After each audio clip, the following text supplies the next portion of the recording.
day number 4 with the Fabulous 5. And our little nest design has changed. I tried finding a heating pad today and I could not find a heating pad after going to 3 different pet stores. Finally, at last resort, I went to Walmart, which I hate to admit. And although I did not find a pad for animals, I did find these hunting hand warmers. And they're good for up to 18 hours, they say. So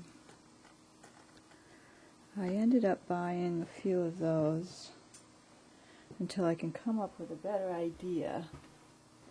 And what I've done is I've put some plastic fabric netting on top with these little clips from IKEA and it's kind of a drag to have to take it off every time to get into the babies, but it's safe because otherwise how it was before, they were just climbing right out of their nest. And I was afraid of waking up in the morning and finding one of them outside of the nest cold. So they have been running a little colder than I like. So I did put few servings of Pedialyte into them. Today they seem to be staying relatively warm. They separate to sleep, so they seem to be quite comfortable. And I made these little out of Polar Tech. This is Malden Mills Polar Tech, so it's nice and it's very warm.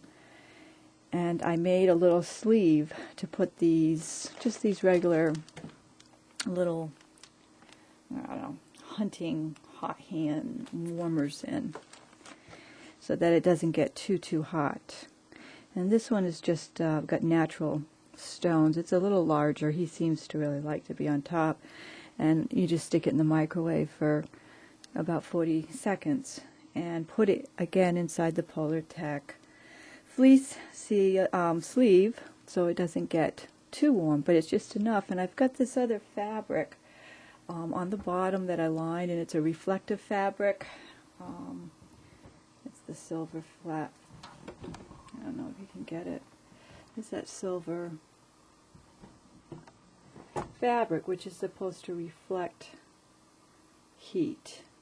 So I'm hoping with the pads and also with the heat warmers, we'll be able to get through the night, and that little bit of light, now that we've got the little bit of netting, without them turning cold. They were nice and warm this morning. I was pleasantly pleased. I went to bed at 1 o'clock, in which I did their little stone thing. But there was just way too much fabric that I had in the nest. Now they can move without having to go through all the fabric.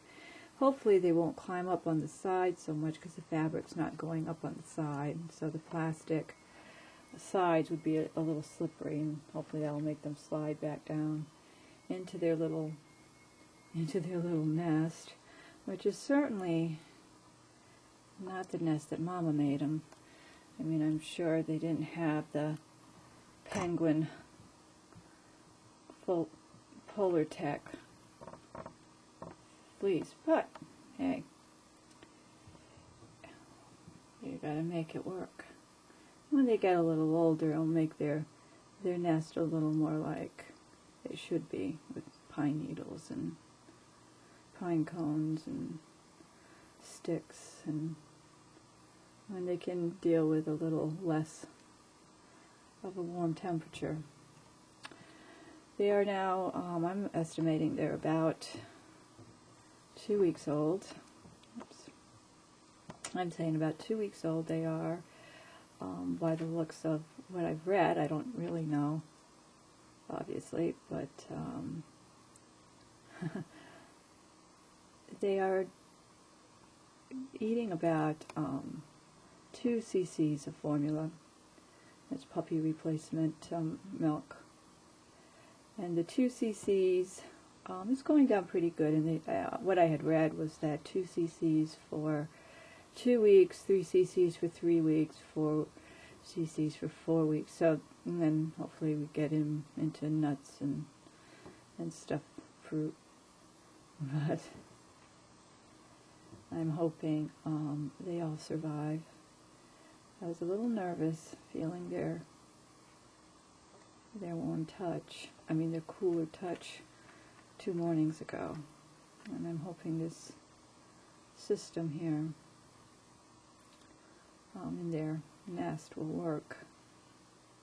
I like that they're not all on top of each other.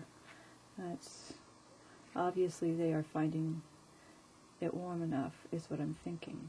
I'm not positive, but that's what I'm thinking. So anyway, that is how the Fab Five are doing today on day number 4 of being in my sewing room. Eventually, as they get a little older, but not old enough to go outside, I think that in my sewing room, they'll be able to be out on their own and live a life of a fun-loving squirrel.